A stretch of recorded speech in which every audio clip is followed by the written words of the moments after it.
बंदर और मगरमच्छ की कहानी। एक नदी के किनारे एक जामुन के पेड़ पर एक बंदर रहता था। उस पेड़ पर बहुत ही मीठे मीठे जामुन लगते थे। एक दिन एक मगरमच्छ खाना तलाशते हुए पेड़ के पास आया। बंदर ने उससे पूछा तो उसने अपने आने की वजह बताई। बंदर ने बताया कि यहाँ बहुत ही मीठे मीठे जामुन लगते हैं और उसने वो जामुन मगरमच्छ को दिए। उसकी मित्रता नदी में रहने वाले मगरमच्छ के साथ हो गई। वह बंदर उस मगरमच्छ को रोज खाने के लिए जामुन देता रहता था। एक दिन उस मगरमच्छ ने कुछ जामुन अपनी पत्नी को भी खिलाए। स्वादिष्ट जामुन खाने के बाद उसने यह सोचकर कि रोजाना ऐसे मीठे फल खाने वाले का दिल भी खूब मीठा होगा, उसने अपने पति से कहा कि उसे उस बंदर का दिल चाहिए और वो इसी जिद पर अड़ गई। उसने बीमारी का बहाना बनाया और कहा कि जब तक बंदर का कलेजा उसे मिलेगा नहीं वो जी नहीं पाएगी। पत्नी की जिद से मजबूर हुए मगरमच्छ ने एक चाल चली और बंदर से कहा कि उसकी भाभी उससे मिलना चाहती है। बंदर ने कहा कि वो भला नदी में कैसे जाएगा।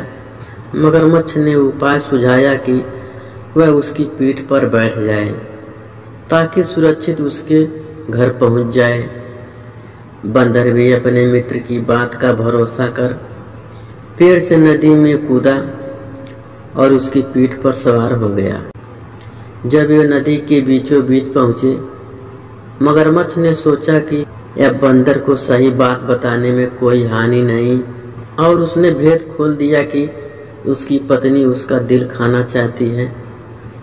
बंदर का दिल टूट गया। उसको धक्का तो लगा लेकिन उसने अपना धैर्य नहीं खोया। बंदर तपाक से बोला, ओह मेरे मित्र, तुमने यह बात मुझे पहले क्यों नहीं बताई?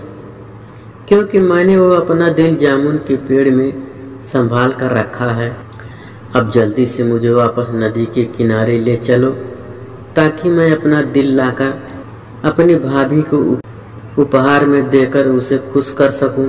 मूर्ख मगरमच्छ बंदर को जैसे ही नदी के किनारे लेकर आया, बंदर ने जोर से जामुन के पेड़ पर छलांग लगाई और क्रोध से भरकर बोला, मूर्ख, दिल के बिना भी क्या कोई जिंदा रह सकता है? आज से तेरी मेरी दोस्ती समाप्त।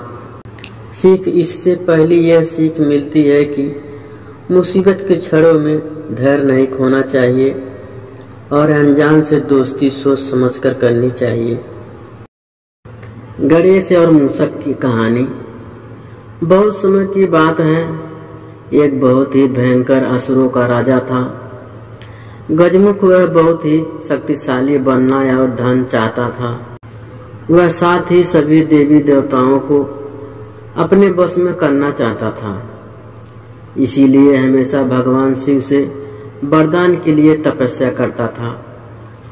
शिव जी से वरदान पाने के लिए वह अपना राज छोड़कर जंगल में जाकर रहने लगा और शिव जी से वरदान प्राप्त करने के लिए बिना पानी पिए भोजन खाए रात दिन तपस्या करने लगा। कुछ साल बीत गए। शिवजी उसके अपार तप को देखकर प्रभावित हो गए और शिवजी उसके सामने प्रकट हुए। शिवजी ने खुश होकर उसे दैविक शक्तियां प्रदान किया जिससे वह बहुत शक्तिशाली बन गया। सबसे बड़ी ताकत जो शिवजी ने उसे प्रदान किया वह यह था कि उसे किसी भी शस्त्र से नहीं मारा जा सकता। असुर गजमुख को अपनी शक्तियों पर गर्व हो गया और वह अपने शक्तियों का दुरुपयोग करने लगा और देवी देवताओं पर आक्रमण करने लगा। मात्र शिव, विष्णु, ब्रह्मा और गणेश ही उसके आतंक से बचे हुए थे।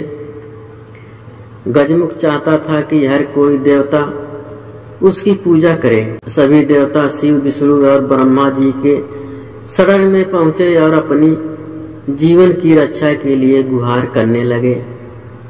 यह सब देखकर शिव जी ने गणेश को असुर गजमुख को यह सब करने से रोकने के लिए भेजा।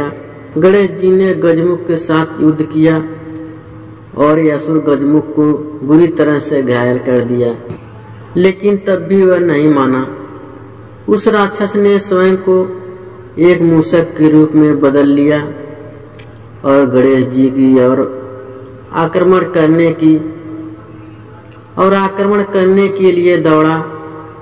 जैसे ही वह गणेश जी के पास पहुंचा, गणेश जी कूदकर उसके ऊपर बैठ गए और गणेश जी ने गजमुख को जीवन भर के मूस में बदल लिया और अपने वाहन के रूप में जीवन भर के लिए रख लिया।